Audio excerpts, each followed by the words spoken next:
Okie smoky. This is a game we're gonna play. Oh man, I'm sick. Oh god. I'm gonna I'm gonna sneeze. Anyway, this was an interesting game. I wanted to use this like as an example for types of strategy. It's not super high level play, even though we're playing against grade 22s. I'm with Jalem, which is a grade 16, I believe.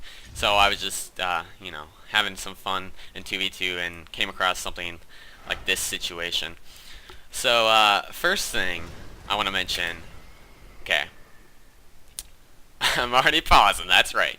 Okay, so when I come up to this pillar, you want to move out here and then go, because the way the game works right now is, aha!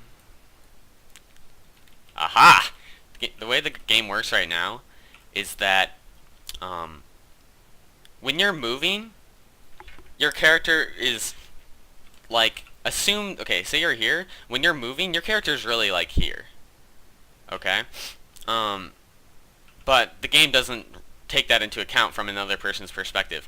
So when you're going around a corner, you can come around a corner before and attack before they can see you.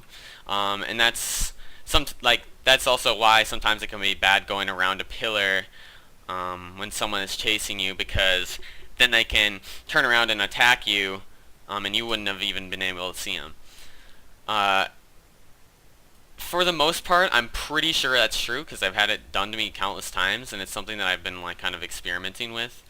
And you'll see, yeah. So I've been experimenting with that, but that's actually just really important, because if you just come up to this pillar, duck out, you know they're gonna be somewhere here. Like, duck out really quick and then throw out a sleep. They're not even gonna know what hit them. Quite frankly. So let's get back into this.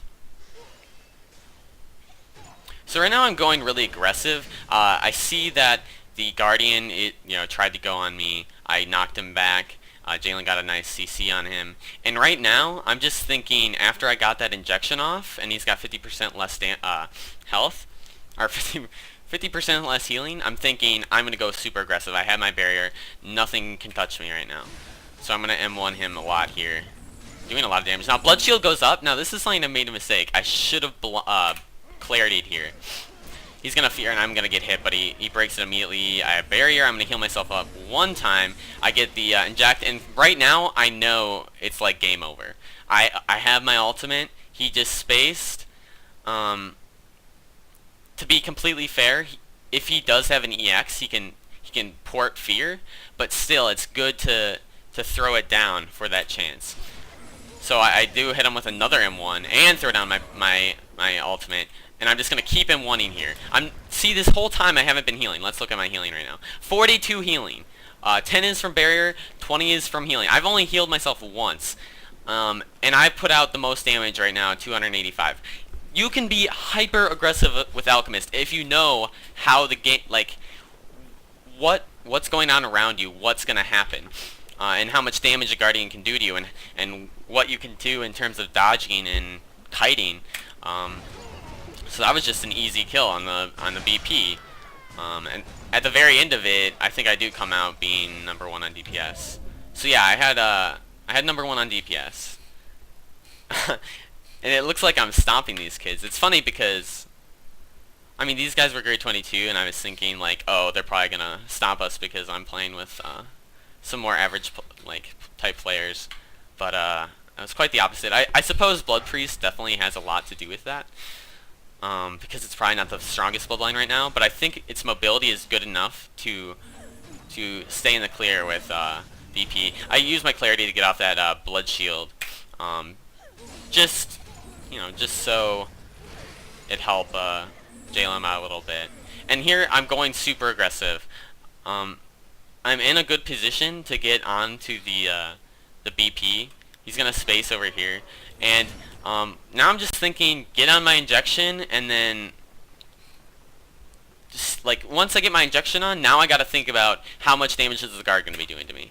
So I am kind of low theoretically in real health, and I do get the injection off, and I throw out my barrier prematurely. That was kind of bad. I should have kept it until the Guardian came and attacked me, but I was thinking like, well, I'm not gonna heal now because I'm gonna DPS the crap out of this kid. he tries to fear me, doesn't get it off. I have my ultimate, so the second he spaces, I'm gonna ultimate him. And I get a sleep off. Yeah, I'm just trying to mitigate as much damage as possible. He does space. Now this is where I should have used my ultimate. It got kind of... I think I got distracted by this sphere. No, I didn't. I could have definitely done it. I could have done it. But I ended up doing enough damage where it didn't even matter. I didn't even need to use my ultimate. Ooh, this actually gets pretty scary.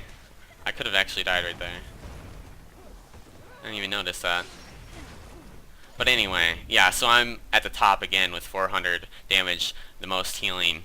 Yeah, I'm just pretty much dominating right now. And I'm just controlling what they... Like, I'm basically forcing them to play defensively and not put out enough pressure or do enough damage on me, because I'm controlling the Guardian, and while kiting him, while doing damage on the BP, there's a lot of things that can be done with positioning, and I totally whiffed that one. And I get my injection off, and I'm thinking, okay, now I can go super aggressive now, because I got that injection. Even though the Guardian's up, I'm just going to throw up my barrier. I'm assuming that's what I'm going to do. Barrier goes up right away. He did have Blood Shield, but I was Insect, so I should have thrown a Clarity.